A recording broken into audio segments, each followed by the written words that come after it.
Hello guys, welcome to the fiction series. Today we are gonna see, what if Naruto was the heir of Whirlpool and got Harem? Part 3. If you want more awesome fan fiction like this, don't forget to hit that subscribe button. So without wasting any time, let's get into the video. Genryusai Uzumaki sat on his throne massaging his forehead, trying desperately to fight off the migraine that he felt creeping up on him. Standing in front of him were his son, who looked like his usual unconcerned self, and his nervous-looking grandson, who appeared to be preparing to make a run for it, should the need arise. Behind Naruto were a pretty girl with black hair and a stoic-looking boy with white hair, gazing attentively but relaxed. From what Genryusai had heard, both children were rarely out of Naruto's presence since he'd met them in Water Country. Explain to me again how a diplomatic envoy that was to subtly remind the Water Daimyo and Mizukage that our clan was a dangerous enemy ended with a dead Kage and the Water Daimyo, now saying that Whirlpool is not only aiding, but that we orchestrated the recently started rebellion against him. Asked Genryusai, frustrated. The Daimyo's claims are unfounded and impossible for him to prove. He is only trying to lay the blame at someone else's feet, started Kenshin. So the ship full of supplies and provisions that you ordered to meet someone in the rebel-controlled port town on the south coast of Water Country is a completely unrelated matter, son? Asked Genryusai. Kenshin answered, unworried that he had been caught. It was a debt that was owed to someone who helped our clan. I promised that we would grant them help in return. And Uzumaki always keeps their promises, father. Yes, Ame Terumi. She is the leader of one of the 3 groups involved in the conflict in Water Country. The fact that you are helping her will make it look like the daimyo is right about us being involved in his country's civil war, said Genryusai. Kenshin was surprised to hear that. I was not aware that she led the rebel forces. And what do you mean one of 3 groups involved? What other group would be involved in this war? Asked Kenshin. It appears that the people of Water Country are split into 3 groups. The bloodline users and their allies are led by Ame Terumi. What you may not know is that the Mist and the daimyo have split up into different sides of this conflict. That is unexpected, father. I would have thought the daimyo would have picked a new Mizukage that was loyal to him, said Kenshin. Oh, I'm sure he intended to do just that. However, there were some unanticipated complications, said Genryusai. Like what? Asked Kenshin. From what we know, it looks like someone took advantage of the situation to make a play for power, said Genryusai. Do we know who? Yes. Shortly after the death of the Mizukage was discovered, an emergency meeting was called by the village elders. What was left of the ninja council met with them to decide who will be the next Mizukage. That makes sense, they would not want to look weak and leaderless, that would invite further aggression from their enemies, said Kenshin. Unfortunately for them, someone had other plans. Zabuza Mamachi, a member of the 7 Swordsmen of the Mist, launched a coup d'etat. He managed to kill several members of the council, including one of the elders. However, he was too reckless, and his few followers were defeated. He was forced to flee the village. He will likely leave the country since neither the rebels nor the daimyo will trust him now. I don't see how this would cause the daimyo and the Mist to break ties, said Kenshin. Because of the members that Zabuza killed, the balance of power has changed in the Mist village. The few surviving members of the council that now run the village are not as strongly supportive of the daimyo's bigotry against bloodline users. While they don't intend to let rebels take control of the village, the council doesn't want the daimyo to place another Mizukage that will continue a genocidal crusade that is weakening their military strength, said Genryusai. Basically, the 3 sides are fighting among themselves for different reasons, said Kenshin. Yes, it appears that Water Country will be in a state of civil war for the foreseeable future, said Genryusai. If it is, it's not our concern, said Kenshin. Genryusai would have to see if his son felt the same way after he made Kenshin deal with all the political problems this would cause Whirlpool. The paperwork that would be involved made the Uzumaki daimyo almost want to cry. Oh yes, Genryusai planned to let his son take responsibility for this. But for now there were other things to deal with. Very well, son, we will talk about this at a later time. For now, how about you explain to me how you left with 1 child in your care and returned with 2 extras? I'm interested in hearing that particular story, said Genryusai in an amused tone of voice. Don't ask me, father. That would be all Naruto's doing. It appears that he has inherited my sister's tendency to act first and worry about the consequences later, said Kenshin. Hey. Said Naruto, who resented that idea. So Naruto, why don't you introduce your 2 friends, said Genryusai. Naruto stood a little straighter as he spoke. Grandfather, let me introduce you to Haku, Naruto said, motioning to the girl standing to his left. It is an honor to meet you, Daimyo-sama, Haku said with a bow. Haku is a descendant of the Yuki clan that is thought to have been wiped out during the last war. I have seen her use the ice release bloodline. She only discovered she had it recently, so she has little control over it. I am hoping to help her get better control over her ability. Genryusai had to admit he hadn't expected that. The girl had gentle look to her, she and an aura of kindness. He hadn't expected her to be from a clan with a bloodline limit. "Welcome to Whirlpool Haku of the Yuki clan," said Genryusai. Haku gave another bow in return. Naruto then motioned to the white-haired boy standing to his right. "This is Kimimaro of the Kagaya clan," said Naruto. "It is an honor to meet you, Daimyo-sama," said Kimimaro with a bow. That was another surprise for Genryusai. The boy spoke in an emotionless tone of voice. The fact that he was from a clan with a history of being bloodthirsty didn't help put the Uzumaki daimyo's mind at ease. But he would give the boy the benefit of the doubt for now. "Welcome to Whirlpool, Kimimaro of the Kagaya clan," said Genryusai. Like Haku, Kimimaro gave a bow. "Well, you have made some interesting friends, Naruto. However, you know that you have little free time in your schedule. Well, I don't mind if they stay at the palace for the time being. Actually, that's what I wanted to talk to you about, grandfather. I have a request to make as Prince of Whirlpool," said Naruto. Genryusai raised an eyebrow. It was rare for Naruto to make a request using his title. Naruto would sometimes try to forget his station. Naruto didn't like being treated like he was better than others. This must be something important to him. "What is your request, Naruto?" asked Genryusai. "I would like to take both Haku and Kimimaro on as vassals to the Uzumaki clan. And furthermore, I would like to have them be my personal bodyguards," said Naruto. This is not an easy request to grant, Naruto. While both of your friends come from known clans, for them to become vassals to our clan, they would normally have to. I know the requirements that are normally made for clan to be considered a vassal house to the Uzumaki clan, grandfather. But I'm not asking for their clans to be accepted, only for Haku and Kimimaro." Naruto then smirked. "Just because they are the last of their clans doesn't mean that their clans are being accepted, right?" Genryusai had to admit, Naruto's idea was a very sneaky one. If Genryusai just took the children as vassals and not their clans, then the other nobles could not claim any insult to them. After all, for a clan to become a vassal house to the Uzumaki clan was considered a great honor. The other clans had earned the honor through serving the Uzumaki clan and Whirlpool in some way, for many it had taken generations to earn the honor. "Very well, Naruto. I will grant your request. From this day forward, Haku of the Yuki clan and Kimimaro of the Kagaya clan are accepted vassals and the personal bodyguards of Naruto Uzumaki." Naruto and Haku smiled widely. Kimimaro didn't smile, but still managed to look pleased. "It will be hard work for all three of you, so I hope you're all ready for it," said Genryusai. From the looks on all their faces though, all three of them were ready for anything. It was decided that Haku and Kimimaro would join Naruto in his training, all except the training exclusively for in Uzumaki. Most of Naruto's teachers welcomed the new additions. In fact, only Hiei complained about having to babysit more children. The other instructors enjoyed the attention of the extra students. Megumi took special notice of Haku, whom Megumi reported was a natural when it came to medicine. Haku also got the attention of Shigeru because the girl was easily able to learn the use of several weapons, especially thrown weapons like shuriken and senbon. Sanasuke and eventually Hiei took a liking to Kimimaro. They had both fought against members of the Kagaya clan and knew what they were capable of. Kimimaro was a natural at Taijutsu, and Seino enjoyed training him. Kimimaro also had a gift for Kenjutsu, and Hiei put some extra time into those training sessions. The teachers quickly understood that the children would make a formidable team. Haku would be the medic, while also offer long-range support. Naruto would be the leader and be a mid to close-range fighter by combining ninjutsu, kenjutsu, fuinjutsu, and taijutsu. Kimimaro would be the close-range fighter by using powerful taijutsu and kenjutsu. Everyone in the palace was able to tell the difference in Naruto now that he had children his age to be around with. Before, he was always smiling and laughing, but one could also see some loneliness in his eyes. Every child needed friends, and now Naruto had some. There was more emotion, more happiness in his eyes, his smiles were brighter, and he didn't look like something was missing from his life anymore. Naruto now had friends that would always be there to help and protect him. Unfortunately for some of the people in the palace, he also now had 2 additional accomplices to help him play pranks on them too. In the Leaf Village.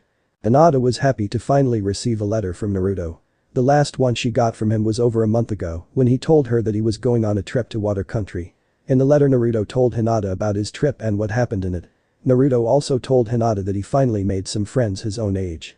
Hinata knew better than anyone how Naruto felt. She didn't have any friends until she met Kiba and Shino a few months ago, so she was happy for Naruto. But even though she was happy for him, she couldn't help but feel an odd feeling when she looked at the picture that Naruto sent her. In the picture, Naruto stood in the middle with a stoic-looking boy with white hair on his right and a very pretty girl with black hair on his left. All 3 of them were wearing Uzumaki training kimonos that Hinata herself used when she trained with Naruto while she was in Whirlpool. Naruto had his arms crossed over his chest and was grinning brightly. He was really happy. It was only that the smiling girl was standing awfully close to Naruto, in Hinata's opinion anyway, that was making Hinata feel something unfamiliar. She couldn't put her finger on it and it was bothering her. She would have to ask her mother about it later. Hinata put away Naruto's letter and got ready for school. There was an air of excitement in the class today. The reason for it was that today was the first Jujutsu tournament. Iruka-sensei had told them last week that they would compete in a single elimination tournament so they could help with the class rankings. So far they only had rankings in academics and most students didn't care about those. Hinata was ranked second in academics behind Sasuke Uchiha and just over Sakura Haruno, something that really upset the pink-haired girl. "So, how do you think you'll do?" asked Kiba as they walked outside the classroom. "I don't know," answered Hinata honestly. "I think Hinata will do well in the tournament. Since the boys and girls are not fighting each other, it is logical to conclude that Hinata, with her training in the gentle fist style, will have a strong advantage over the other girls," said Shino. "But we are not allowed to use chakra," said Hinata. "Like you'll need it. The only real competition you might get is from Ino, and even then it shouldn't be anything you can't handle," said Kiba. Hinata blushed at the praise she got from her friends. "Thank you, I know both of you will do well too," she said. "That's right. I get to finally put Sasuke in his place," said Kiba with confidence. Hinata smiled at her friend while Shino just shook his head. As her friends had predicted, Hinata made it to the final round without much effort. It seemed that not many of her female classmates took their training seriously. Also, as Shino and Kiba had predicted, Hinata's final opponent was Ino Yamanaka. Ino was feeling rather smug since she had just beaten Sakura in the previous round. "One more win and Sasuke will see that I'm the only girl for him," said Ino with confidence. Hinata heard many of the girls argue with Ino, but she didn't answer. Hinata just assumed her gentle fist stance and prepared for the match. "Ready? Okay, begin," said Iruka. Ino charged at Hinata with her fist raised. Hinata was able to avoid Ino's rather uncoordinated attacks easily. After only a couple of minutes Ino was breathing heavily while Hinata didn't even look warmed up yet. "Why are you only dodging? Are you afraid to fight me?" yelled Ino between breaths. "No, I was only getting a feel for your fighting style," answered Hinata calmly. "I think I have seen enough," she said, and before Ino could react Hinata charged at her. Ino could do little to block Hinata's assault. Even without the use of chakra the palm strikes that Hinata delivered packed a punch and Ino couldn't defend herself properly since she was already tired from her futile assaults. But the final strike to the chin Ino was knocked to the floor. While she was still conscious, it was obvious that she was not getting back up. "Winner of the match is Hinata," said Iruka. Hinata blushed a little and with a small bow she left the ring. As she was making her way to where Shino and Kiba were standing, Hinata heard someone speak to her. "Congratulations, that was a good match." Hinata turned to see that it was Sasuke Uchiha that had spoken to her. She was surprised since Sasuke rarely gave praise to anyone. Hinata was not surprised that she was getting death glares from all the other girls in the class. "Thank you Sasuke, and good luck in your match," she said. Sasuke gave her a nod, then stepped into the ring. The final match for the boys was between Sasuke and Kiba. "What did Mr. I'm so cool want?" asked Kiba. "Just to congratulate me on my victory," she said. "Good luck in your match Kiba," she told him. "Thanks Hinata," he said as he made his way to the ring. Shino, who had been beaten by Sasuke in the previous round, stood next to her. "It appears that our female classmates didn't like that Sasuke gave you some attention," said Shino. Hinata shrugged. "I don't care about that," she said. "He has been staring at you when he thinks no one is looking," he said. Hinata turned to him in surprise. "What?" she asked. "Sasuke, he has been staring at you when he thinks no one is looking," he repeated. Hinata blushed a little. "Oh, I hadn't noticed," she said. "Well, I am not certain, his behavior could mean that he likes you," said Shino. "Apparently it's the opinion of every other girl in the class that Sasuke is attractive." Hinata was not sure where Shino was going with this. "I guess he is. But I don't really see him that way," she said. Shino stared at her for a second. "I see," he said, and much to Hinata's relief he turned to the match that was about to start. The moment Iruka started the match Kiba and Sasuke charged at each other. They exchanged blows, but Sasuke had the upper hand. Sasuke was faster than Kiba and his style was more focused than Kiba's. Kiba's style was more animalistic, he tried to rush in and overpower his opponent. In the end, Sasuke was able to capitalize on one of Kiba's mistakes and land a powerful kick to Kiba's head. Kiba was unable to recover before Sasuke pressed his attack. Sasuke landed blow after blow on Kiba. When a bloodied Kiba fell to the ground, Iruka had seen enough and ended the match. "Okay, that's enough, winner of the match is Sasuke," said Iruka. Hinata and Shino quickly made their way to their friend's side. "Are you alright Kiba?" asked a worried Hinata. "Damn it, I lost," raged Kiba as he pounded the floor in frustration. You tried your best Kiba and you did very well. Said Hinata. Hinata is right. You should learn from this and train to be ready for next time said Shino. I guess. Yeah you guys are right. I'll get the jerk next time said Kiba, sounding more like his usual self. The rest of the day went by without incident, though the other girls, especially Ino and Sakura, would glare at Hinata every time they looked at her. Once school was over Hinata was escorted home. Hinata made her way to the garden where she found her mother watching over Hanabi as she played with her toys. Hello honey, how was school today? Asked Hana. Hinata smiled. It was great mom, we had our first Dijutsu tournament today. I won the girls tournament. Shino got third place and Kiba got second. That's great Hinata. I'm very proud of you said Hana. Mom. Can I ask you a question? Asked Hinata. Of course Hinata, go ahead said Hana. Well, do you remember the picture that Naruto-kun sent me in his last letter? Yes, you showed it to me and your father this morning, why do you ask? Hinata started to tap her fingertips together nervously. Well, it's just that I get this weird feeling when I look at it, said Hinata. The weird feeling? What kind of feeling honey? Asked Hana. Well, I am happy that he made new friends. It's just, one of them is a very pretty girl. And I don't know, I get this feeling that makes me feel uncomfortable for some reason said Hinata. Hana smiled at the frustrated look on her daughter's face. Well, it looks like Hinata is a little jealous. From the letter Genryusai sent me I don't think Hinata has anything to worry about. I guess I should tell her that thought Hana. Tell me Hinata, do you like Naruto?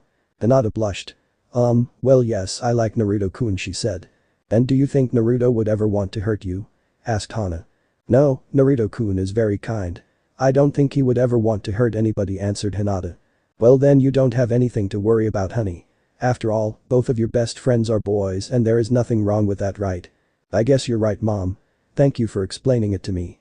Anytime you want to talk about anything, you know I'm here for you Hinata said Hana. Thanks again mom said Hinata as she gave Hana a hug. I have go and do my schoolwork before it's time for our training. I'll see you later mom said Hinata as left. Later that night Hinata woke hearing voices coming from her parents' room. She stayed quiet and tried to listen. I don't know what they want Hana. All the Anbu said was that the Hokage has called for an emergency meeting said Hiashi. That is time of the night. Something must have happened said Hana. I know. I'll have the branch members double the guards.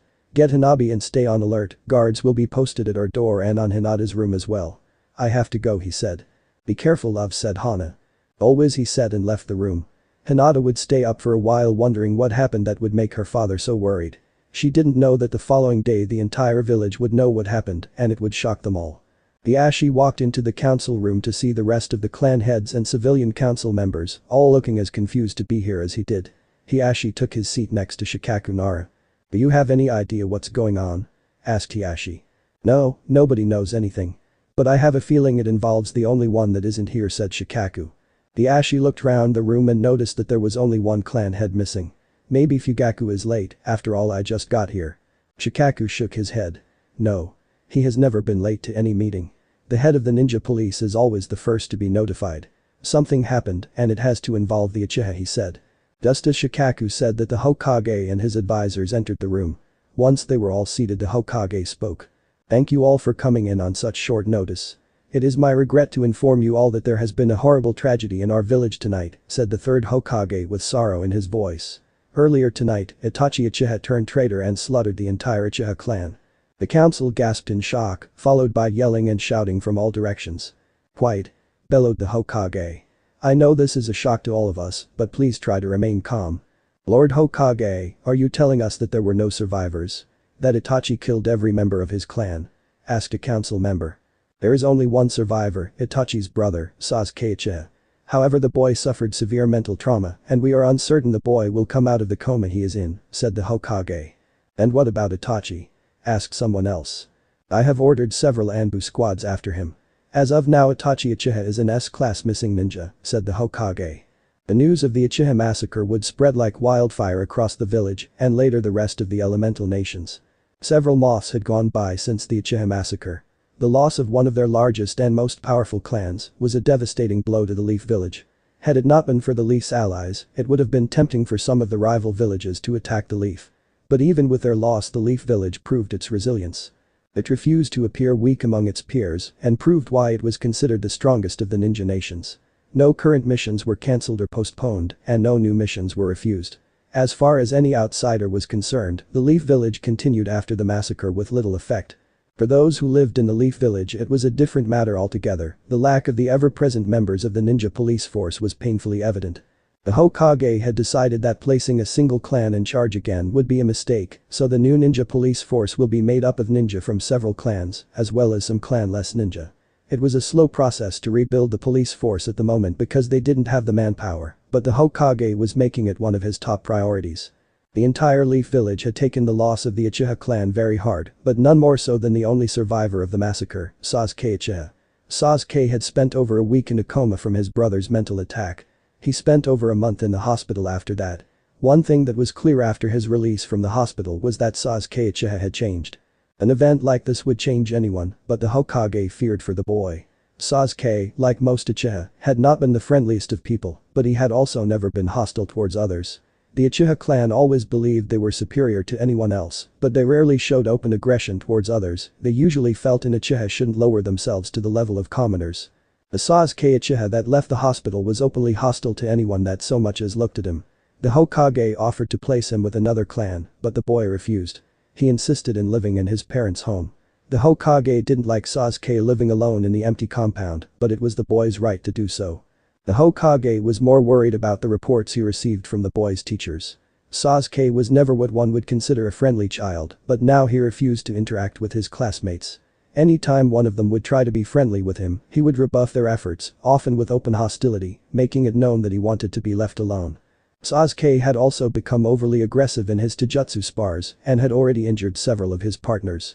Sasuke had been warned, but the Hokage worried for what will become of the boy if he continued on his current path.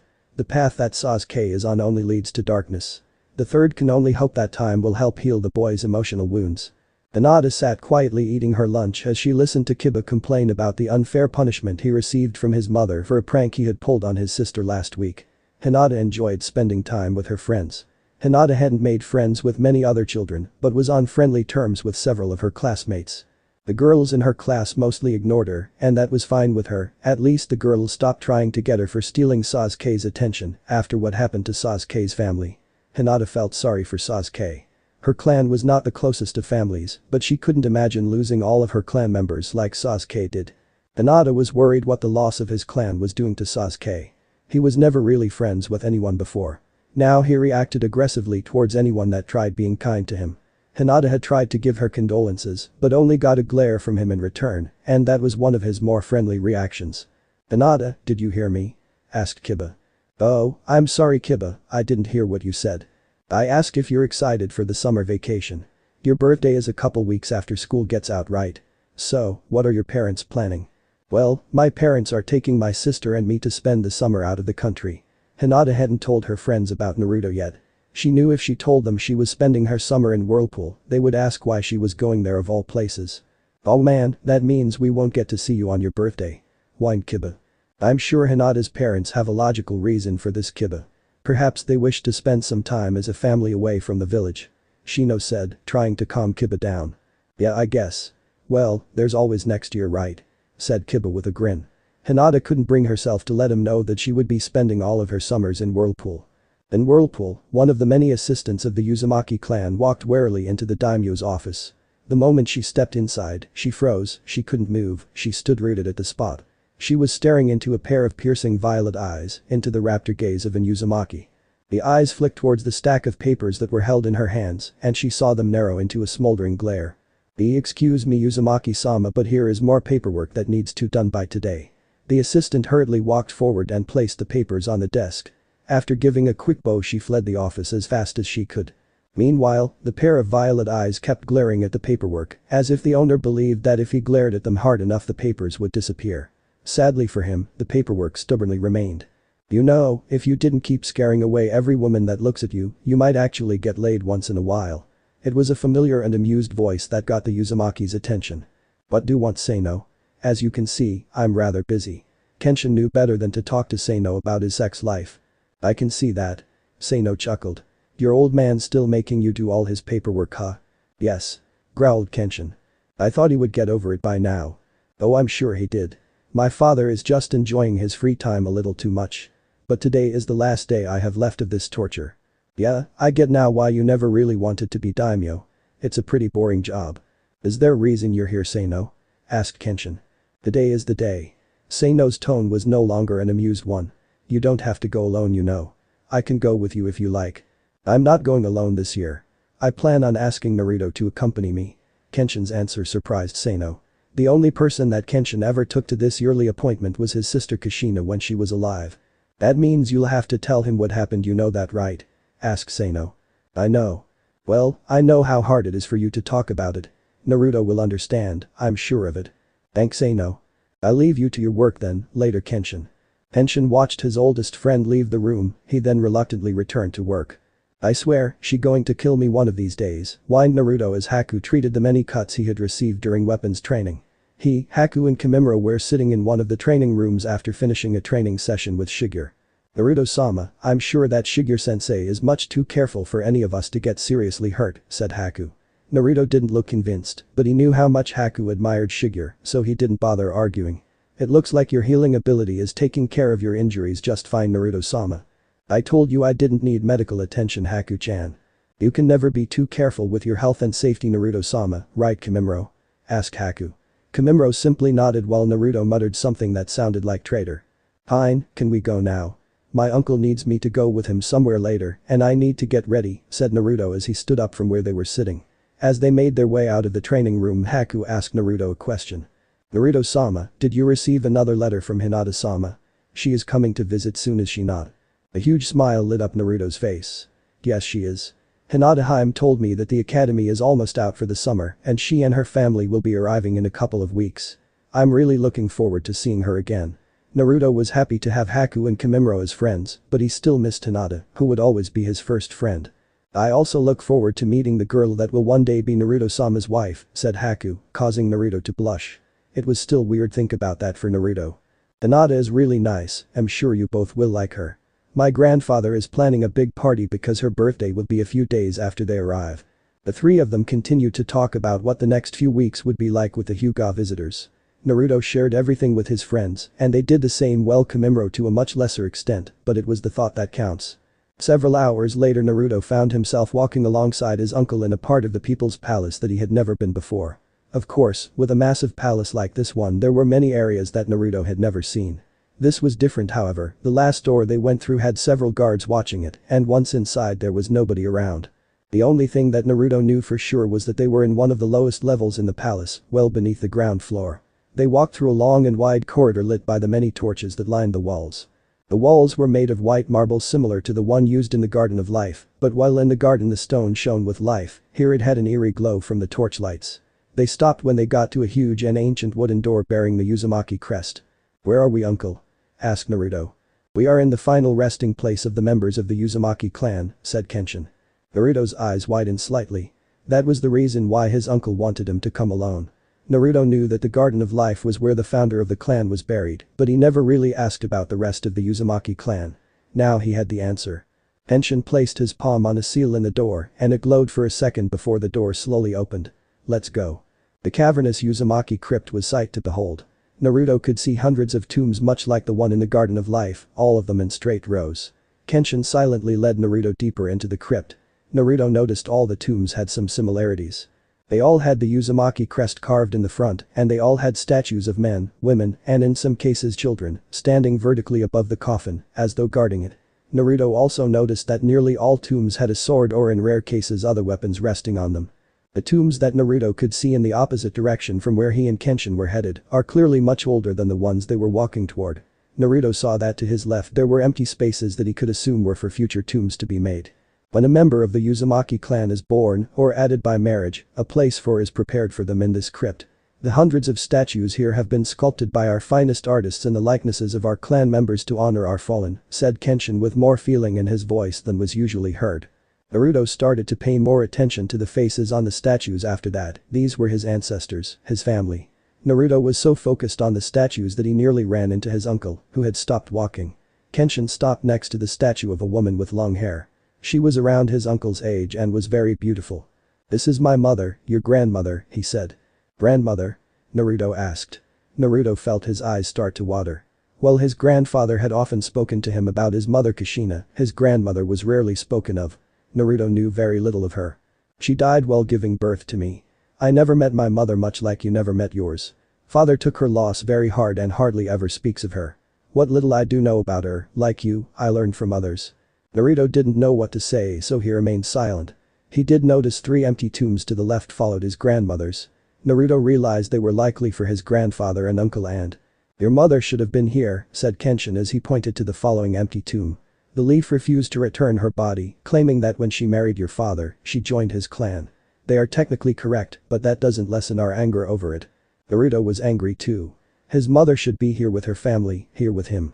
This was just another reason to never trust that place again. The leaf had betrayed the Uzumaki clan too many times, one day Naruto would make sure they paid for it too. Naruto was going to ask something until he noticed that his uncle had walked past the empty tombs to stand in front of what looked like the newest additions to the Uzumaki Crypt. Kenshin stood in front of the tomb of a young woman in her early 20s, a woman with long hair and dressed in a regal kimono. She was very pretty. What made Naruto's heart break was the small statue on the tomb next to the woman's. It was the statue of a small boy with his hair in a ponytail much like his uncle's. The boy couldn't be any older than 4 or 5 years old. Naruto saw his uncle place a hand on the little boy's tomb. Naruto turned to look at his uncle, and for the first time he could remember, he wasn't met with a piercing stare or a cool, stony look. For the first time, Naruto saw real emotion in his uncle's face. He also saw a deep, almost overwhelming pain in his uncle's eyes. Who are they? Asked Naruto who already dreaded the answer. Kaoru and Yahiko Uzumaki, my wife and son. Naruto closed his eyes trying to stop the tears that were coming, 2 more members of his family that had been taken from him, but more importantly taken from his uncle. Naruto didn't know what happened, but by the pain in his uncle's eyes, he knew it was something tragic. Today is the anniversary of their deaths. You are the only one other than your mother that I have brought with me. Naruto dreaded the answer but asked the question anyway. What happened? Kenshin remained quiet for a while, never once taking his eyes from the tombs of his lost family. After several long seconds, Kenshin finally spoke. I met Kaoru when we were children. Her father was the head of the Kamiya clan and a captain of the Guardian Corps. We couldn't stand each other, mainly because I was an arrogant jerk and she never let me get away with anything. She didn't care if I was the prince, if I did something she didn't like she wasn't afraid to let me hear it, often by yelling emphatically. Naruto smiled at that, she sounded like someone he would get along with. She, Sano, and I became friends when I was a little older than you are now. When we were 13 Kaoru's father was killed during the Third Great Ninja War. She and I became closer and when we were 16 I asked her to marry me. When she accepted it was the happiest day of my life. 2 years later our son Yahiko was born. The next 4 years of my life were the best I can remember. Something bad happened, didn't it? Asked Naruto. Kenshin nodded. We were on a routine diplomatic mission to the land of demons in the southern continent. As we made our way to the capital we were confronted by a group of tribal warriors from the land of blades, small neighbor to the land of demons. They were from a warrior tribe called the Baka Banmana. They were blade masters that prided themselves on being the sea, even there I had become famous as a swordsman, often called one of the best in the world. Their leader wanted to prove his strength by defeating me. And they attacked you? Asked Naruto. No, there were over 30 samurai with me and only a dozen of them. I didn't want it to be a slaughter, so I agreed to duel their leader. He was very good, but I beat him. Did you kill him? No, and that was the biggest mistake of my life. I don't get it, said Naruto. To the Baka Banmana, there is no greatest dishonor than to be defeated in battle, except to be spared by an opponent. They didn't believe in retreating or surrendering. It was win the battle or die trying. When the leader left vowing vengeance, I never really believed anything would come of it. I was mistaken. Kenshin stopped, gathering his thoughts before he continued. We were a few miles from the capital when they came. Over 100 of them came from the forest we were traveling through. I led the samurai and defended the carriage, allowing it to escape. But it was a trap, I should have known something was wrong because the leader never came after me. He went after my family. I tried to get to them eventually I did but it was too late. The moment he killed my family they all fled back into the trees. All except one, he stayed to tell me that this was payback for disgracing their leader's honor. That bastard. How could he talk about honor when they killed a child? Screamed Naruto. He didn't live long enough to explain himself. My men killed him immediately, said Kenshin. Did grandfather declare war on Blade Country? Asked Naruto. No. No. Why the hell not? Because there was no need, I took care of it. I sent my family's bodies to the capital and went after them, I found them that very night. Said Kenshin. You went alone? Asked Naruto. No, I went with a handful of my samurai that refused to let me go alone. I sometimes wished I hadn't let them follow me. What do you mean? But you know what people call me Naruto? The reason why every time I leave Whirlpool, people look at me like I'm a monster. Naruto had noticed that people were terrified of his uncle, but he thought it was because he is so strong. Apparently there was more to it. They call you the Badasai because you have mastered the heightened Mitsurugi style. Yes, but they call me something else too. They call me Badasai, the Manslayer. And they call me that because of what I did to the Bakuban Mana. The cold shiver passed through Naruto, but he asked the question. What did you do? His uncle stared at the statues of his family for a long time before he answered. I was full of anger and despair. We Uzumaki are feared for our anger, and I let my anger and hate consume me. It wasn't hard to find their village. They were there, the whole village, in full celebration of a great victory. They were celebrating the murder of my family. Kenshin paused. Naruto saw a look of sadness and shame come to his uncle's face. Something in me broke when I saw that, and I did something that will shame me forever. Naruto stared at his uncle, knowing that what happened would be awful, but even he was not prepared for what his uncle would reveal. I slaughtered them, every man, woman, and child in the village. All the Bakuban Mana lay dead at my feet that night. No. Gasped Naruto in complete shock. It was a blur in my mind. 1 minute I was walking towards the village and the next thing I remember I was standing in the middle of the village with bodies littering the floor. I remember rage like nothing I have ever felt coursing through me and I embraced it, feeding off of it. Kenshin stopped for a second. I sometimes see their faces, the fear in their eyes. The look of a mother's face as she held her child in her arms just before I cut them both in half with a single swipe of my blade. "Dear Kami," whispered Naruto as he placed a hand on a tomb to keep himself up. He couldn't believe what he was hearing. The darkness will consume you if you let it, and there is darkness within everyone. I tell you my pain, my shame, so that you do not make the same mistake I did, Naruto. Never let your anger and hate rule you, never willingly seek out violence, but if an enemy threatens you, cut them down. Otherwise you may regret it for the rest of your life. Naruto and his uncle spent some time in silent prayer before leaving the Uzumaki Crypt. Naruto now understood his uncle a little bit better. He now knew why his uncle was the way he was. Naruto wished that his uncle had not gone through such tragedy, but life was certainly not fair. Naruto vowed to himself that he would protect his family and may Kami have mercy on anyone that tries to hurt his loved ones, because Naruto sure wouldn't. Several days later Naruto sat next to his grandfather waiting for Hinata and her family to arrive. Standing protectively behind him were Haku and Kimimaro, both were wearing formal kimonos. Naruto was doing his best to hide his excitement, but his family and friends knew how happy he was to be seeing the Hyugairas again. When the door to the throne room opened and a group of people wearing white robes were led in, Naruto's face lit up at the sight of the older of the two girls in the group. She was even prettier than Naruto remembered. Hinata gave him a shy smile with a blush on her face that only made Naruto even happier. Hinata was still Hinata, a little older but still his very first friend. After the formal greetings and introductions, Naruto was able to lead Hinata to a small balcony that overlooked the city, Haku and Kimimaro following a few steps behind. Once alone, Naruto finally acted more like himself. "Hinata, hi. I'm so happy to finally see you again. I can't believe it's been almost a year," said Naruto. Hinata smiled. Naruto was always so full of life. "I missed you to Naruto-kun." Hinata glanced at the dark-haired girl and white-haired boy standing guard at the door. Naruto saw this and almost smacked himself for forgetting to introduce his friends. "Hinata, hi, these are my vassals, but more importantly they are my best friends.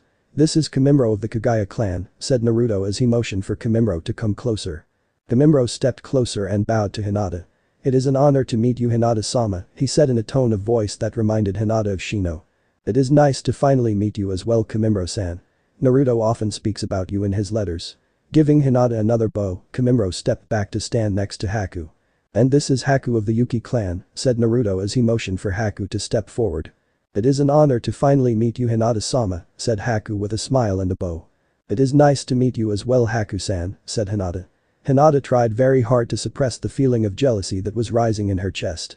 Haku was very pretty, prettier than her, Hinata thought. And this girl gets to spend every day with Naruto. Hinata had to remind herself of what her mother said. It wouldn't be fair to Haku, and it wouldn't be fair to Naruto if she treated his friend in a disrespectful manner for no apparent reason. Still, why did Haku have to be so beautiful? Hinata spent the next few days joining Naruto and his friends during the day, both in training and in their time off. Hinata was happy to learn that once she ignored her slight feelings of jealousy toward Haku, that she actually got along well with the black-haired ice user. Before the week was over, Hinata was becoming a close friend with a girl her own age for the first time in her life. Hinata's birthday was a huge party in the palace. Several nobles and other important people were invited, but Hinata mostly spent her time with Naruto and his friends and her own family. Hinata received a mountain of gifts much like Naruto did during his birthday last time she was here. But the only gift she really cared about was the one she got from Naruto. It was a beautiful gold bracelet with 2 charms on it. One was a replica of the Uzumaki crest and the other of the Hyuga crest. Hinata loved it. The rest of the summer went by too quickly for Hinata's liking. Naruto's birthday was a huge festival that the entire city celebrated. Hinata spent all day with Naruto, Haku and Kimimaro as they explored the city and interacted with the people. Hinata also enjoyed training with some of Naruto's teachers. Kurama was a very nice man, Uryu was strict but fair. Urahara and Sanosuke were funny. Shigeru was different and Hae was scary. Hinata and Naruto traded stories about their friends. Naruto really liked the ones about Kiba pulling pranks but made sure to tell Hinata that he and his friend had pulled better ones. Hinata told Naruto of the Uchiha Massacre. He informed her that he had heard about it. Naruto didn't really care about the Leaf Village, but he knew that Hinata cared about her home, so he made sure not to say anything offensive about it. It had been fun, but now it was time for Hinata and her family to go back home, and both Naruto and Hinata were unhappy about it. "So it's finally time for you to go home," said Naruto. "Yes, I have to go back to school soon," Hinata said. "I wish you could stay here the whole time," said Naruto.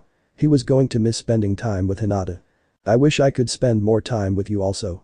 Maybe one day you could visit my village and meet my friends," she said. Naruto hadn't told Hinata that he hated the Leaf Village because he knew it would upset her. Besides, if he got to spend every day with Hinata, it might even be worth it to set foot in that hellhole again. After all, if anyone tried to harm him now, they would not be met with a defenseless child, they would be met with the wrath of an Uzumaki. "Maybe someday soon my grandfather will allow me to visit," he said, knowing full well that hell would freeze over before that happened. Naruto would not have that choice until they were both 12, and Hinata was a genin for the Leaf Village. Naruto and Hinata spent the rest of the day together. When it was time to see Hinata off, Naruto stood on the dock as the ship that carried his fiancée moved farther and farther away. Naruto turned to his grandfather and spoke in a serious tone not normally heard from the young blonde. "Grandfather, I have made my decision." "Decision about what, Naruto?" asked Genryusai. "About whether or not I will go to the Leaf Village when I turn 12, I have decided that I will go," said Naruto. Genryusai had not been expecting that. "Naruto, I think it's too soon to be making this kind of choice in your future. Hinata is my future grandfather. And I don't want to wait until we're 16 to be able to spend more than a few months out of the year together. Naruto, if you got to the Leaf your uncle and I would have to remain here, you would have to go alone." "Hinata will be there with me," said Naruto. "And he would have us." Both Uzumaki turned to see Haku and Kimimaro standing behind them with determined looks on their faces. "Wherever Naruto-sama goes, we go," said Haku. Kimimaro nodded in agreement. "Anyone who dares to try and hurt Naruto-sama will have to go through us first," said Kimimaro with rare emotion in his voice. Naruto gave his friends a watery proud smile. Genryusai smiled at the children too. Naruto had an ability to command undying loyalty from those around him. With these two at his side, perhaps Naruto would be okay to return to the Leaf. Genryusai did promise that it would be Naruto's choice. Naruto had apparently already made the choice. All Genryusai could do now is prepare him as best he could. "Well, if you're dead set on going to the Leaf Village, I guess there is only one thing I can say to you," said Genryusai. All 3 children readied themselves for whatever he was going to say. "You better be ready, because this means I'm going to double your training for the next 4 years. By the time you all go to the Leaf Village, they won't know what hit them." Naruto cheered while his friend silently shared his sentiments. Both Haku and Kimimaro were happy they would be allowed to remain by Naruto's side. Nobody knew what would happen when Naruto Uzumaki returned to the Leaf Village, but one thing was clear, it was going to be interesting if nothing else. Time flew by, and the date of Naruto's departure from Whirlpool was rapidly approaching. In 3 months Hinata would become a genin, and Naruto would be joining her in the Leaf Village. That was the reason Genryusai had assembled all of Naruto's teachers for this meeting. They were to determine the best course of action. "Thank you all for coming. As all of you know, in 3 months Naruto and his friends will go to the Leaf as part of the deal that was made when he was retrieved from there several years ago. The reason I have called you all here is because I have found a way to limit the influence that the Leaf will have on Naruto. After reviewing our alliance with the Leaf and Fire Country, as well as other international agreements, I believe we have found the perfect way to limit the control the Leaf will have over Naruto." "And how will we accomplish that, Daimyo-sama?" asked Ryu. Genryusai smiled. "Well, Rare, it's not unheard of for allied nations to send armed forces to serve under another nation's banner for carefully predetermined periods of time. Well, that's exactly what we will do. Naruto will be there for a carefully predetermined amount of time. And how will this be any different than before, other than to limit the time Naruto spends in the Leaf?" asked Kurama. "Oh, it will do more than that, Kurama. You see, by sending Naruto as part of a military alliance-based agreement, it will allow Naruto and his friends to go as active Whirlpool ninja to help our ally nation. That means that while they will follow the Hokage's wishes while in the Leaf Village, their loyalty and orders will always be to and from Whirlpool first, said Genryusai. It also means that the Hokage won't have free reign to do whatever he wants with them, since they are still technically our ninja, said Kenshin. It's a good plan, it only has one minor problem. Whirlpool has no ninja division. They are sure to argue this point, said Urahara. And that is why we are all here. I have decided to officially start a ninja division for the Guardian Corps. I want one of you to become the captain of this new division and as a result, become the official sensei to Naruto's team, said Genryusai. So, let me see if I have this right. You want one of us to give up our position on the Guardian Corps so we can become the captain of a division that doesn't exist, just so we can go and babysit the brats when they go to the Leaf. Hi. But Kurama. You're not actually entertaining this idea, are you? The Leaf cannot be trusted, someone has to go to keep an eye on them, answered Kurama. If they just need a babysitter then just send that useless oaf, said Hae and he pointed at Sano. It's not like he actually does anything useful around here. You want to say that again, short stuff, just don't blame me when you end up in the hospital again. Sano answered as he glared at the smaller man. Hae glared back, he didn't like to be reminded of what happened to him the one and only time he fought the Taijutsu master. All you do is eat, sleep, and gamble. You're not even an official member of the Guardian Corps. You forgot that, unlike you, I'm also a ladies' man. Sano said with a huge grin on his face that just pissed Hae off even more. That's enough, said Genryusai. Sano was one of our top choices because he is one of the strongest men in the world. Unfortunately we decided against sending him, sending one of the Roku Kaioshu will make other nations nearby as nervous as the Leaf will be. We don't want that after the episode with Water Country a few years back, so Sano will not be able to go. Then this is a difficult choice to make. We all love Naruto, but we all have roles that are vital to the safety and well-being of Whirlpool, said Uryu. I will go. Everyone turned to the only woman in the room in slight shock. Are you sure, Shigeru? What about the spy network? Asked Kurama. Yes, I can handle the information without needing to be here besides, I like training the children, she said with rare depth of emotion in her voice. Well, that was easier than I thought. And I'm sure Naruto will be very surprised to know who will be his official sensei. Genryusai could almost picture Naruto's horrified face when he finds out Shigeru will be the one to be his sensei. This meeting is over, you are all dismissed. In the Leaf Village. Back in the Leaf Village, the council was having a meeting of their own. The third Hokage had yet to receive word about whether Naruto would join the Leaf or not. The deadline was almost up and wanted to discuss with the council what to do about it. Thank you all for coming. As all of you know, it is almost time for the graduation of the new set of genin.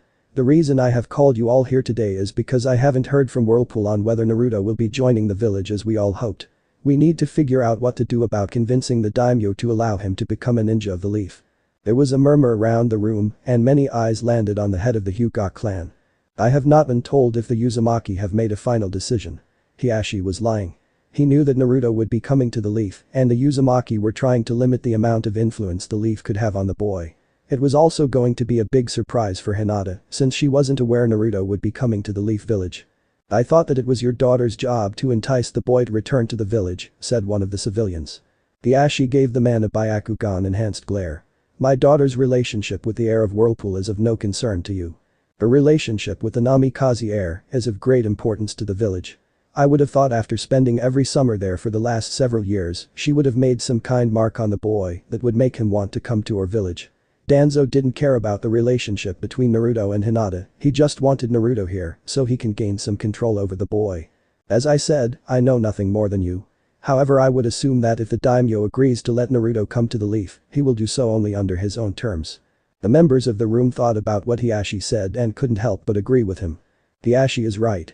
From what I observed during my visit to Whirlpool, the Uzumaki are very protective of Naruto and will not allow him to come here without some kind of assurances, said Shikaku Nara. If that is the case, we will have to deal with them once they make their intentions known.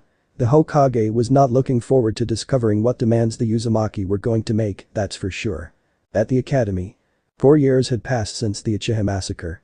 Over the years, the lone survivor, Sasuke Uchiha, has been working every waking moment towards one goal, to grow stronger, to grow strong enough to kill him.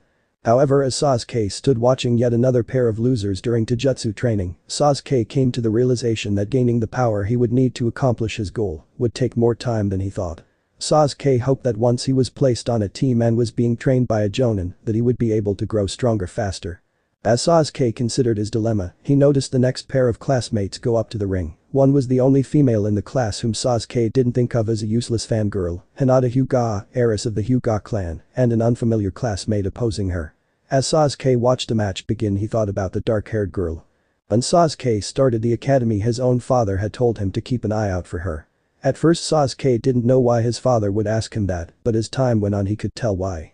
The girl was strong, smart and excelled in class, inciting the jealousy of her classmates, well, her female classmates anyway. Sasuke watched Hinata move with the skill and grace of a dancer as she easily avoided her opponent's attacks. It was then that Sasuke began to think. There was a goal he had other than killing him. That goal was to restore his clan, and to restore his clan, he would need a wife. He couldn't take just anyone as his wife. As Sasuke glanced around, his eyes landed on a pair of girls, one with blonde hair and the other with pink hair. Sasuke mentally shuddered at that his wife couldn't be a pathetic loser like the ones he was surrounded by every day. He looked back towards Hinata. She was strong and came from a noble clan that had a powerful bloodline. Sasuke also, though Hinata was very pretty and would only grow more beautiful when she grew older. Simply put, Hinata was the best: strength, smarts, beauty, and a noble birth. Hinata was the only one good enough to be the future matriarch of the Uchiha clan. Sasuke didn't know how long it would take him to be strong enough to complete his first goal, so he might as well work on his second goal in the meantime. Hinata was enjoying lunch with her friends as she usually did at school. Kiba was again complaining that he couldn't wait to graduate and be placed on a team. Hinata was looking forward to starting her life as a genin. The only sad part was that she would not be able to go to Whirlpool this year and see her Naruto-kun. She also knew that he would never willingly come here. Over the years, Naruto had told her everything the Leaf Village had done, not only to him but to his clan. Hinata had to admit that his stories had seriously affected her opinion of the Leaf. Hinata was so busy thinking about Naruto that she didn't notice someone approaching her and her friends. "What the hell do you want?" snarled Kiba, who hated Sasuke for being an arrogant asshole. It was then that Hinata noticed Sasuke standing in front of her and her friends with a determined look on his face. "My business isn't with you, mutt, so why don't you run along?" sneered Sasuke.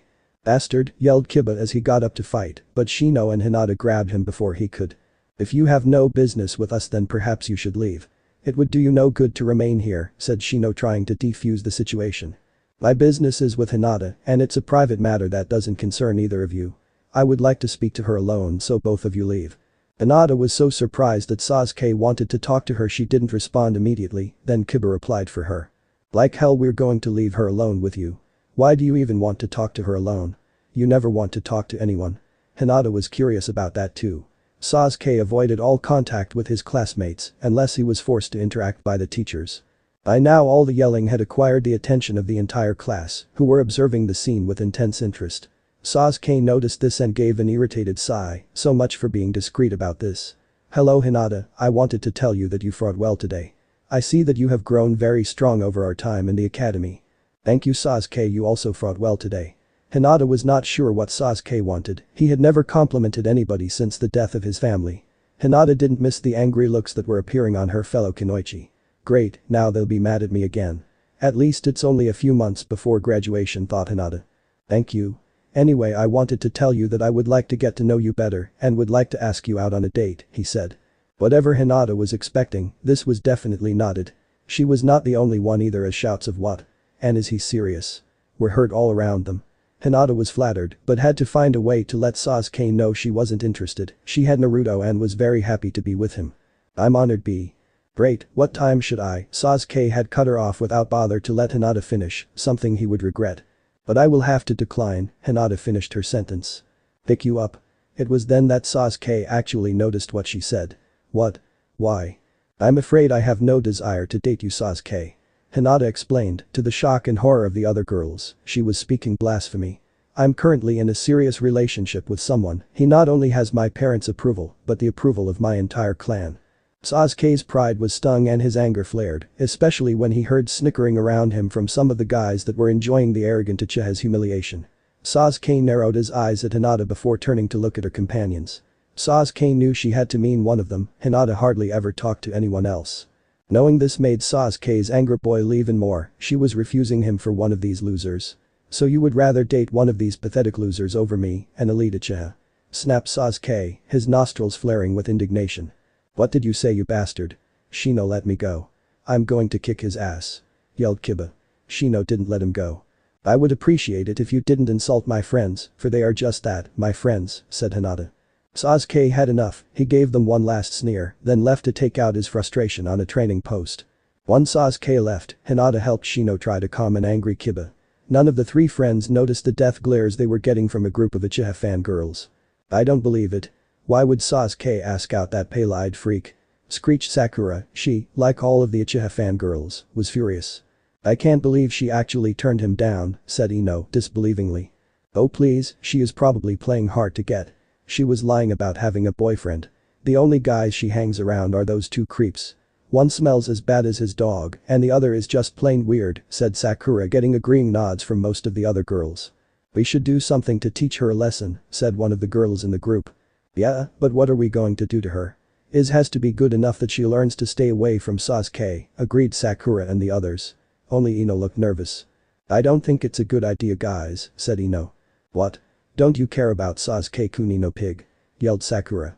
"Of course I do, forehead. But haven't you seen how the village treats Hinata? Everyone acts like she is some kind of princess or something. I remember a few years ago when she beat me in a sparring match. I was planning to get her back for it and my dad overheard me and he freaked out. He ordered me to stay away from her and not cause trouble for our clan. When I asked what he meant, he only said that Hinata Hyuga was very important to the whole village because her clan is allied with a very powerful and prestigious clan. He told me that I should do my best to be friends with Hinata, but I ignored him." Now that you mention it, my mom basically told me the same thing. When I started the academy she told me to do my best to make friends with Hinata too," said Sakura. Several of the other girls that had family in the council stated the same. "Look Sakura. I don't like Hinata either, but the way her clan is connected, it would be stupid to attack her. What if she gets the Hokage to ban us from graduating?" asked Ino. The look of horror on all the girls' faces was enough of an answer. "I say we all keep an eye on her, and if she is trying something with Sasuke-kun, then we'll make a move." "Yeah, I guess that makes sense. I still don't like her though." With the matter settled, the group left to find Sasuke in hopes of consoling the poor Uchiha. None of them noticed the bug that had been hovering above them and listening to everything word. 2 months passed before the Leaf Village received word from Whirlpool. The Hokage, as promised, had called for a meeting to discuss the demand made by the Uzumaki. "As all of you know by now, I have received word from the Uzumaki daimyo in regards to Naruto. He has agreed to let him come as long as some conditions are made." "What kind of conditions, Lord Hokage?" asked Shibuya. "The daimyo expects Naruto to be received as his station as a prince of Whirlpool, so we will hold a ceremony and introduce him when he arrives to the village." This was to be expected, so nobody was bothered by it. Second is that Naruto will live in his parents' old home and it is expected to be ready for him when he arrives. Again, this was easily done and no one in the council objected. Third is that Naruto will bring 2 bodyguards that will be with him at all times. This item caused some concern. "How will he be going on missions with 2 bodyguards?" asked a civilian. "Yes, surely the Jonin sensei we assigned to him will be enough protection for him," asked another. "All conditions are non-negotiable. If we don't agree to them, Naruto will not be coming to the village," said the Hokage, effectively silencing everyone. "The final condition is that Naruto will not be here as a leaf ninja, but as a ninja of Whirlpool." Sarutobi knew what was coming next. The room exploded in yelling and shouting as he had expected. He let the arguing continue for some time before demanding order and quiet. "How can they even ask this? Whirlpool doesn't even have ninja," asked Hamura. "Apparently the daimyo started a ninja division months ago. Now they are using the international treaty as a loophole to limit what we can ask of Naruto. So basically he will be a foreign shinobi representing an allied nation," said Shikaku Nara. "Yes, it appears that will be the case," answered the Hokage. "Then we'll need to find other ways to give him ties to our village. If we can get him to agree to take part in the cry and get him to choose a second wife from this village, it would go a long way to cement his loyalty to the Leaf," said Kaharu. "We will deal with it once Naruto arrives. For now we have some preparations to make," said the Hokage, finally ending the meeting. In Whirlpool, Naruto, Kimimaro and Haku were waiting at the death gates for the arrival of their sensei so they could start their trip to the Leaf Village. They'd had a huge farewell party the previous day and said their goodbyes to the people of Whirlpool. Naruto would miss his home and still hated the idea of returning to the Leaf, but he was looking forward to seeing Hinata. "What's taking them so long? They should be here already," said an impatient Naruto. "I'm sure they'll be here soon. I just wonder who was chosen to be our sensei. I know they wanted to keep it a surprise, but I would like to know who is going to continue to teach us," said Haku. Naruto was going to comment on that when he saw their teachers and his family making their way to them. "It's about time you guys got here," said Naruto. "I thought we taught you to be patient, Naruto," asked Urahara. "You also taught me to be on time, sensei," he answered. This made several of his teachers chuckle. Genryusai looked at his grandson. He had changed so much in the last 7 years since his arrival at Whirlpool. Naruto had changed from a malnourished and abused child to a strong, confident and honorable young man. The Uzumaki daimyo was very proud of his grandson and his friends as they stood there, all three wearing the same dark blue kimonos they used for training. They had decided to make that their uniform not only because they were comfortable in them, but because they wanted to keep the samurai look even while in a ninja village. "We wanted to let all three of you know how proud we are. I know how difficult it will be for all of you to be away from home, especially how hard it will be for you, Naruto. I'm sure however that all of you will make Whirlpool proud. That is why I, Genryusai Uzumaki, daimyo of the land of Whirlpool, am proud to present you with these." Genryusai stretched his hand towards them, loosely holding 3 identical ninja headbands. These were much like any other headbands. They had dark blue straps that matched their kimonos and a metal plate at the center like other ninja headbands, except they bore the Uzumaki crest. These headbands announced them as Ninja of Whirlpool. "Thank you, grandfather. We will do our best to make you and Whirlpool proud," answered Naruto, trying not to get choked up in front of everyone. Naruto handed the headbands to his friends and placed his around his on his forehead, proudly displaying it to everyone. Haku and Kimimaro quickly did the same and proudly stood at either side of Naruto. "I guess all that is left is to let you know who will be your sensei for the duration of your stay in the leaf," said Genryusai. Naruto looked expectantly at his teachers, all of whom had amused looks on their faces. It was then that he noticed one of his teachers was missing. "Oh no, anyone but her," thought Naruto. Before he could voice his worry, a monotone voice whispered in his ear. "Shigure will not have to miss her students. Shigure will keep training them, but will have to try harder from now on."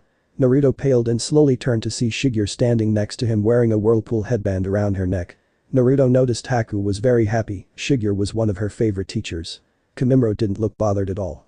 "Shigure-sensei, that's great," said Naruto with a nervous enthusiasm that not quite convinces anyone. "Let's go," said Shigure and began to make her way across the Great Uzumaki Bridge. Naruto sighed. "This just keeps getting better and better," he muttered. With a final goodbye to his teachers and family, Naruto and his friends followed Shigure.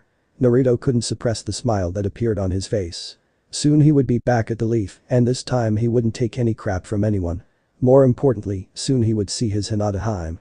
Several days later in the Leaf Village. Hinata was very excited. Today was her graduation day from the academy. The last of her tests were done, and she was certain she had done well. The only dark spot on this bright day was the glaring boy that sat a few seats from her. Sasuke had not taken her rejection well. Over the last couple of months he had been more vicious than normal. He even broke one of Kiba's arms during a sparring session. Sasuke hadn't stopped bothering her about going out with him either. He went as far as to ask for a meeting with her father. Luckily Hiashi had told Sasuke that Hinata was not available to date anyone because she was already seeing someone he approved of. Sasuke had backed off a little after that and settled for glaring at her every once in a while. Hours later Hinata walked out with her friends, all proudly wearing ninja headbands. Hinata's parents were preparing a party at the compound to celebrate her graduation.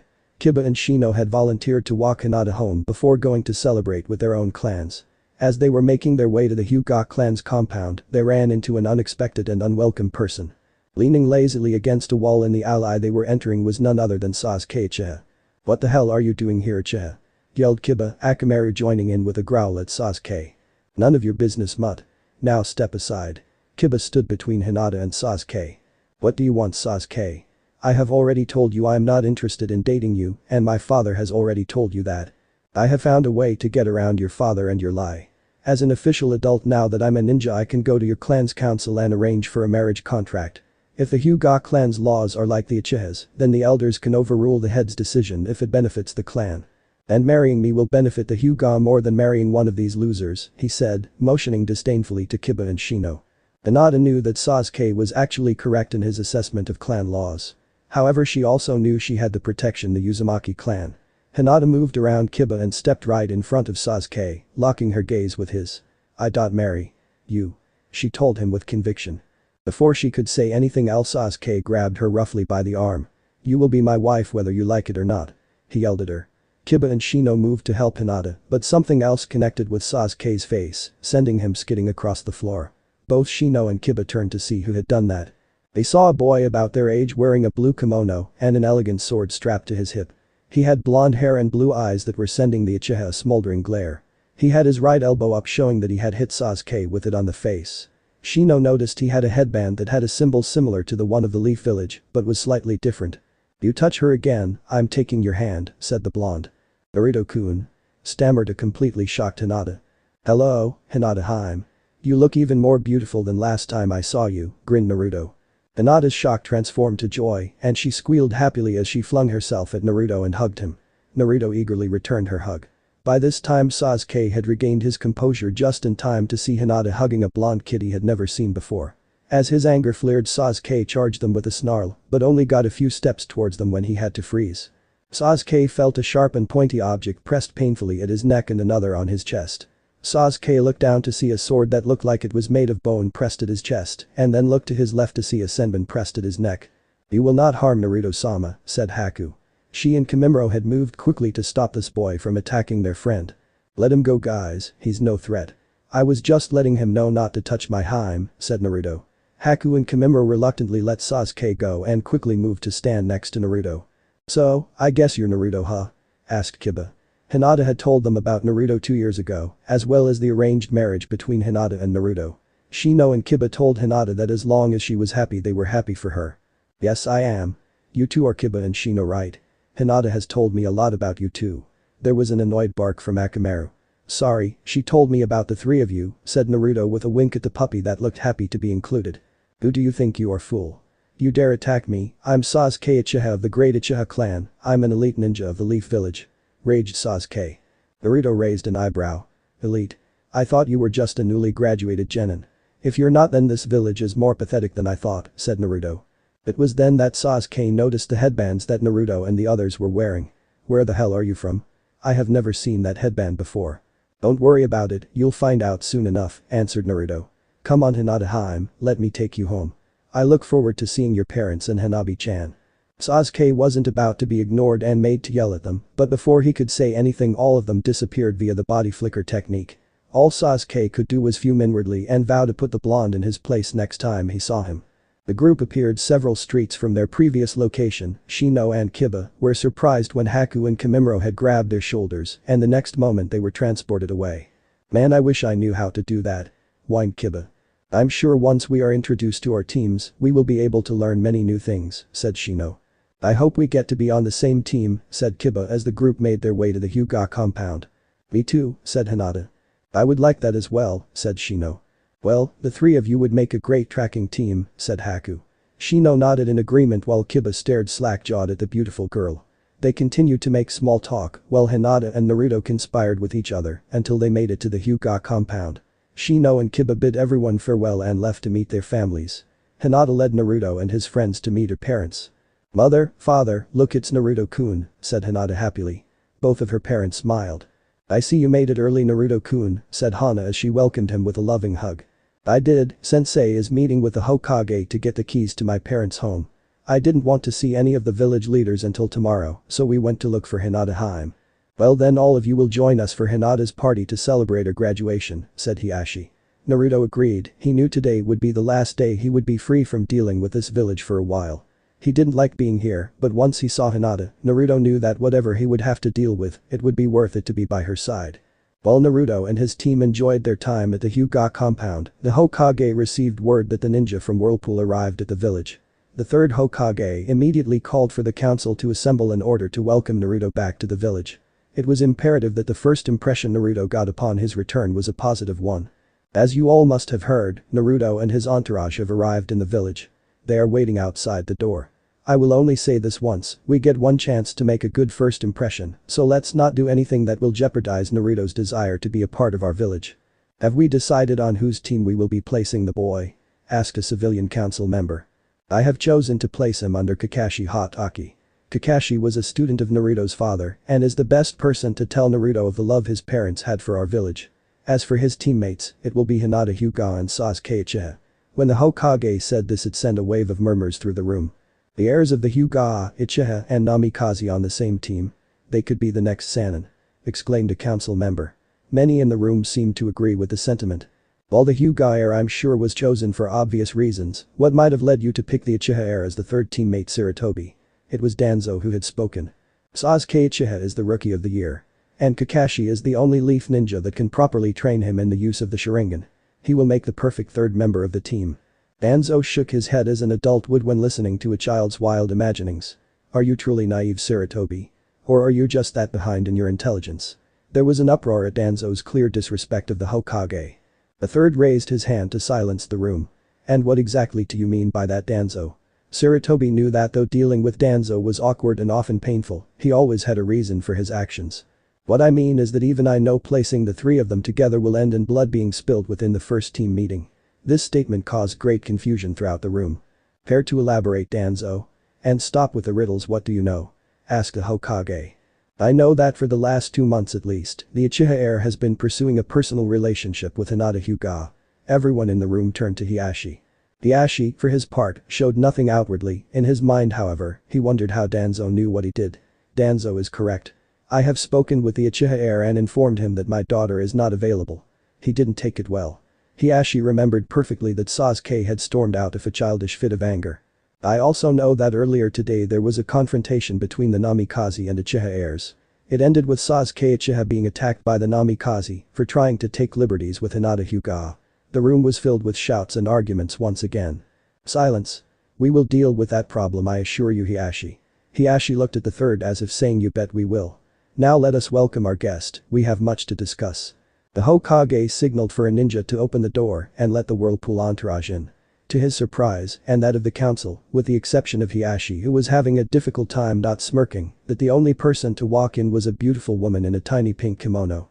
The woman didn't need to introduce herself, every ninja in the room knew who she was if only by reputation. Her description and aura was enough proof for the ninja leaders to know who this was. This was the famed leader of Whirlpool spy network, the world's most renowned weapons mistress, Shigure Kusaka. The Phantom of Whirlpool. Who are you? And where is Naruto Namikaze? Asked Sayuki Haruno. Shigure ignored the pink-haired woman. She simply addressed the Hokage. I am here to collect the keys to the Namikaze clan compound, as per the agreement with the Uzumaki daimyo. We were under the impression that young Naruto would be coming with you, answered the third Hokage. Naruto was eager to meet with his betrothed. He will meet with you tomorrow before the introduction ceremony. The council didn't look pleased by the news. I suppose that is understandable. We were hoping to introduce him to his new sensei and inform him of his new teammates. We believe he will be pleased with our decision. Shigure's demeanor hardened. Naruto has no need for a new team or a new sensei, she said in a firm tone. Perhaps it is different in Whirlpool, but if Naruto is to go on missions for the Leaf, he will need a team and sensei. The Hokage told Shigure. Naruto is a part of a 3-man team and I am his sensei, answered Shigure as she pulled a scroll from her kimono. She handed it to a ninja who took it to the Hokage. This scroll says that his teammates are Haku of the Yuki clan and Kamimuro of the Kagaya clan. They are not only his teammates, but will also be acting as Naruto's bodyguards. That is correct, answered Shigure. My team and I will actively go on missions for your village as agreed. But as a Whirlpool ninja, Naruto will be under my command while on those missions. The council and the Hokage didn't look happy that their plan was foiled before it began but agreed in the end.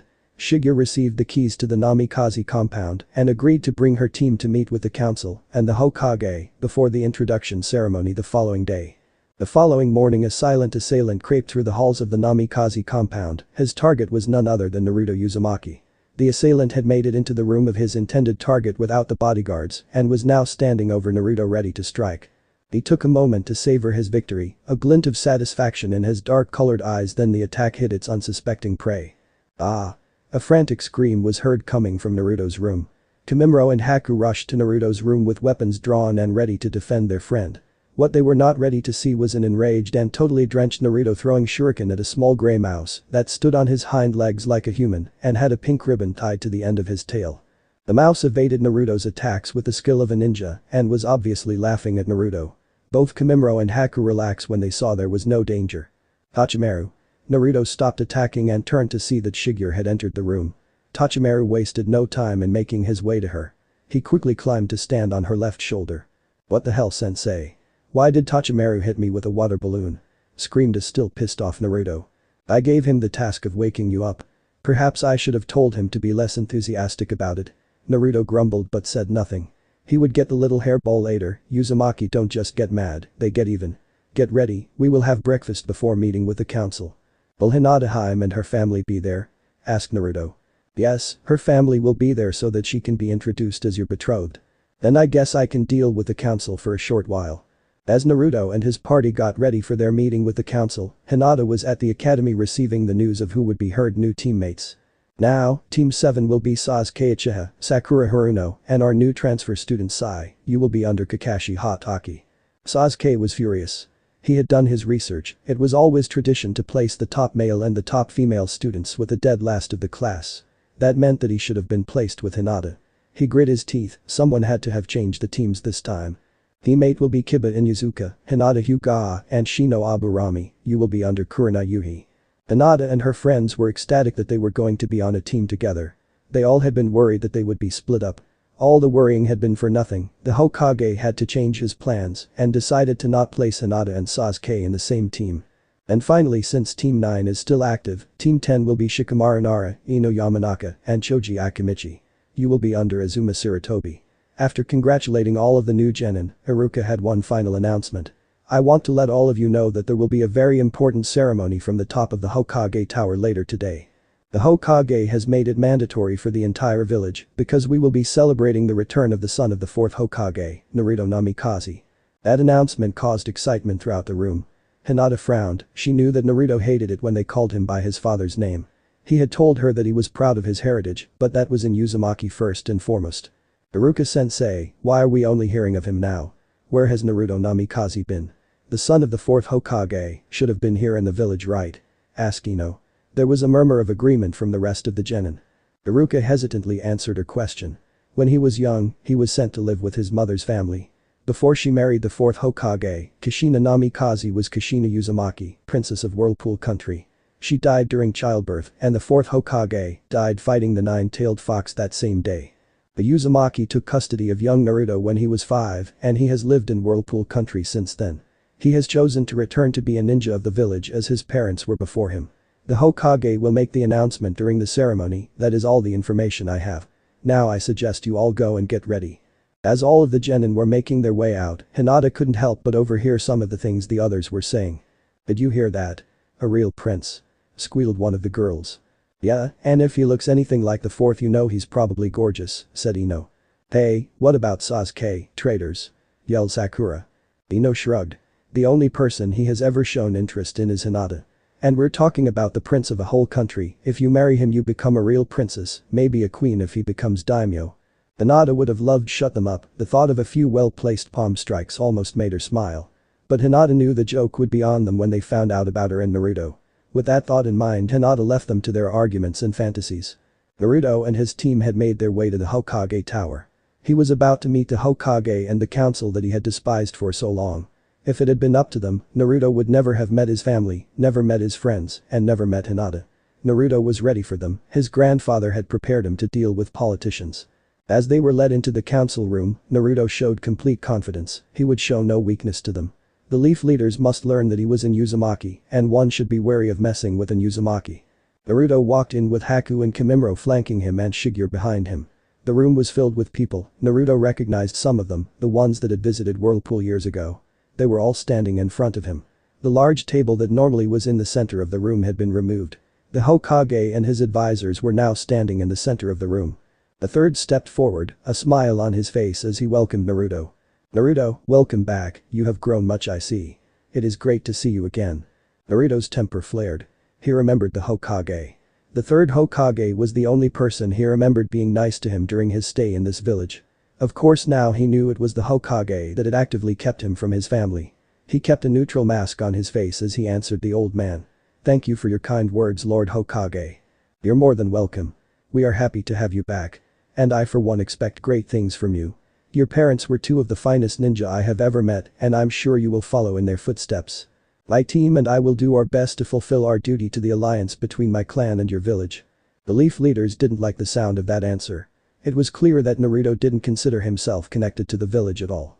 They would have to try harder to change his mind. That's great to hear. By now the people of the village should be gathered outside.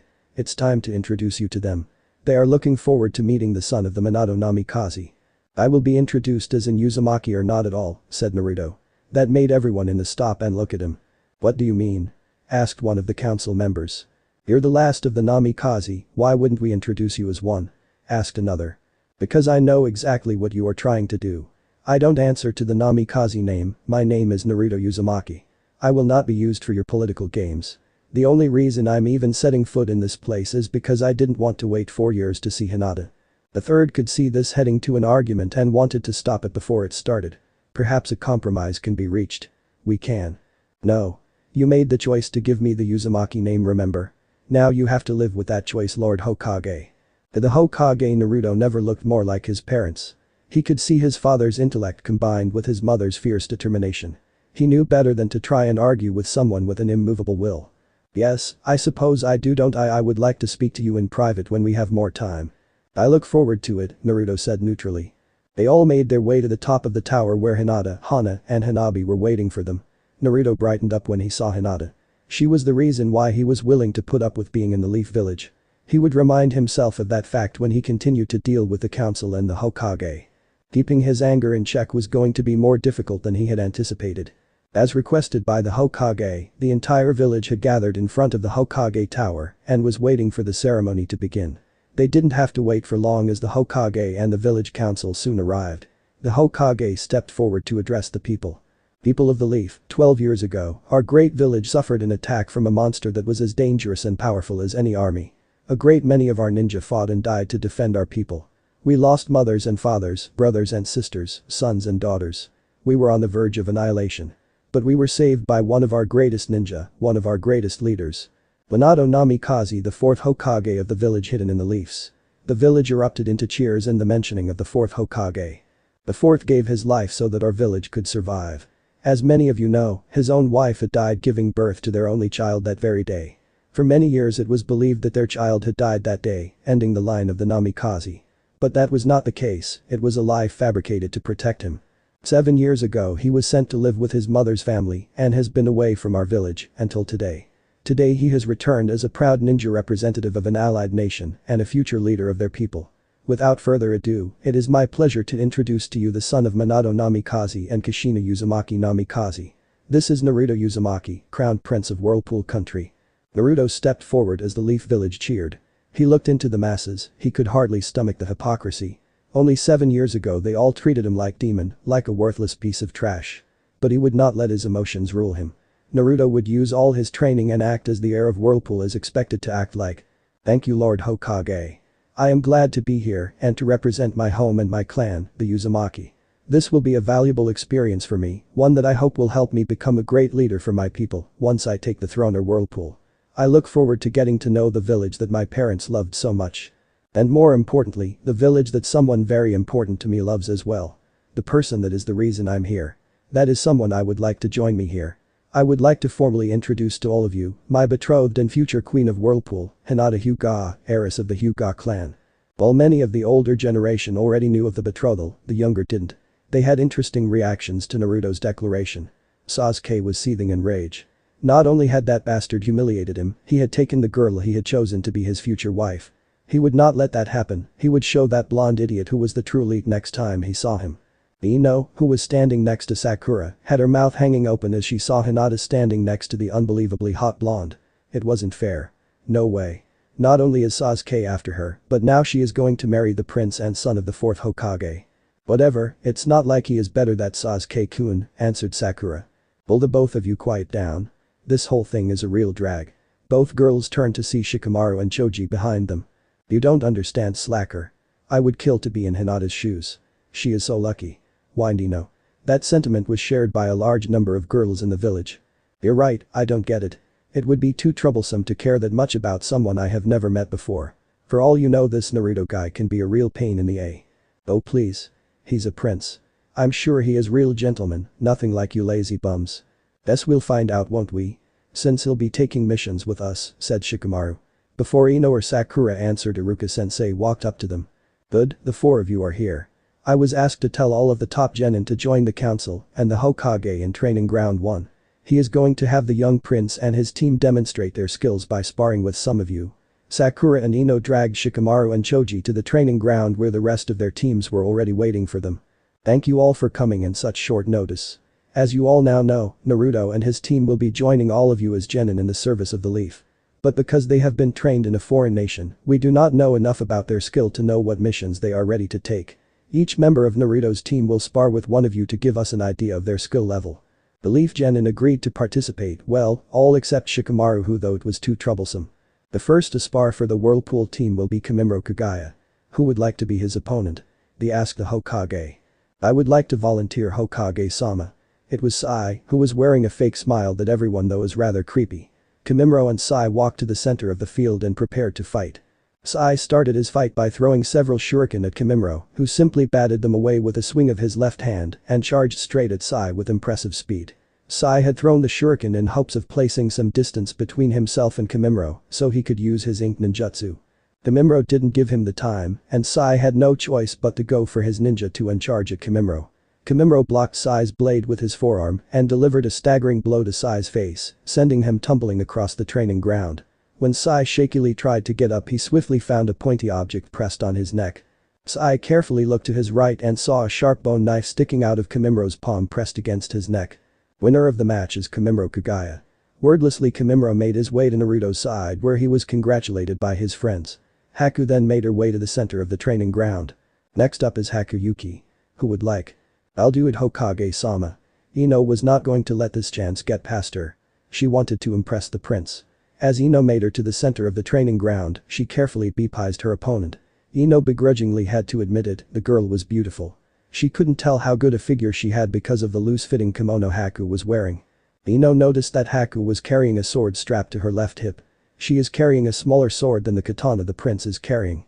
It likely means she is either a long-range fighter, which would be perfect for me, or a really close-range fighter, and I'll have to be careful, Ino thought. Ready? Begin. Ino started much like Sai had and launched several kunai knives at Haku, neutralized them by throwing senbon at them. Ino was surprised that the girl was good enough to pull that off. Ino was more surprised when Haku started going through hand signs. Water style. Water bullet jutsu. Ino barely able to dodge the large blast of water that shot from Haku's mouth. When the attack ended, Ino was breathing heavily as she was horribly out of shape. Ino didn't get much time to rest as several Haku clones rose from the puddles of water that surrounded her. Water clones? You can't be serious. Ino did her best to fight of the multiple opponents that came at her from all sides, but in the end it proved useless. The clones quickly overwhelmed Ino and had her pinned to the ground with kunai and senbon pressed against her neck. Winner of the match is Hakuyuki. Haku smiled happily as she dispelled the clones and made her way to her team. Unfortunately for Ino, when the clones dispelled, they totally drenched her in water. Ino was furious, she had never been so humiliated in her life. And it wasn't just in front of Sasuke and the prince, but in front of her father and the Hokage too. Ino vowed to get the bitch back for this. Naruto calmly made his way to the center of the training ground. He could hardly contain his face from smirking. The look on the council's face as his teammates decimated their top genin was priceless. Naruto planned on continuing the trend. He wanted to make sure the Leaf knew they were real ninja and not to be underestimated because they came from a country that was dominated by samurai. And it looked like he was going to enjoy it too, since before the Hokage could even ask, the Uchiha had already stepped forward glaring at Naruto. Naruto smirked then, oh boy was Naruto going to enjoy this.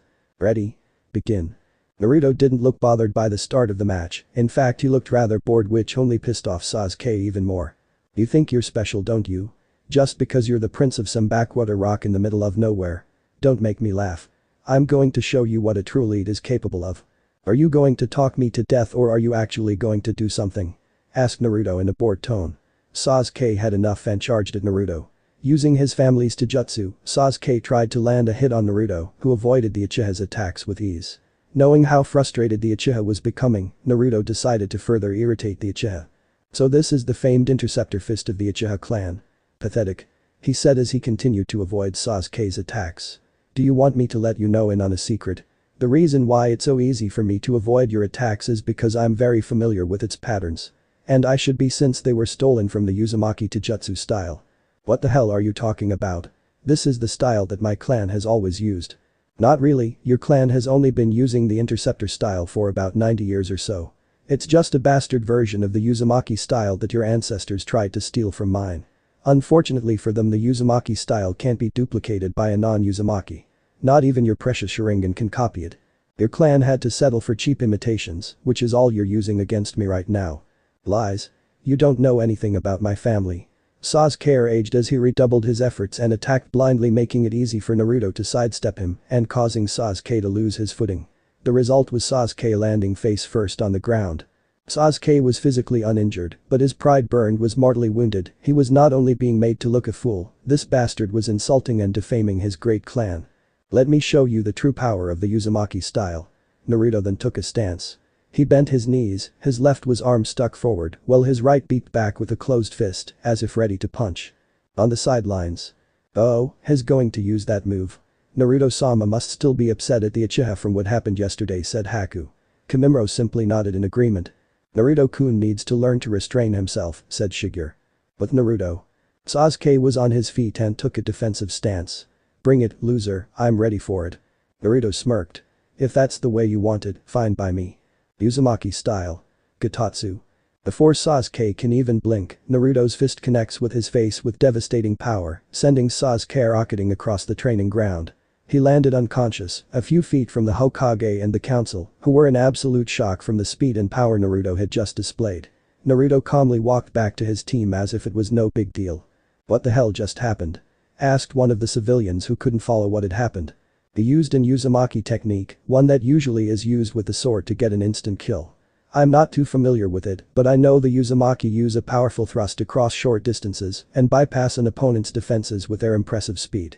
The key to the technique is in the stance they use, but I know that there is more to it that is only known to the Uzumaki. Regardless, it was a very impressive set of sparring matches, said the Hokage. The third thanked everyone for participating and told the genin that their teachers would contact them to start their training. In Naruto's case, he told Shigeru that she could meet with him later that day to discuss how to proceed with her team's duties to the village.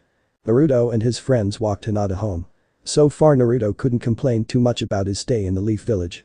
He would have to see how things continued, one thing was for sure. He would never let his guard down. He would be ready for anything that came his way, and with his worthy allies, he knew that no matter what, he would always have people he could trust at his side. So this part ends here. Alright, that's it for today's video guys. Let me know in the comments section how was the story, and also don't forget to like, share and subscribe. I will meet you in another video, bye bye.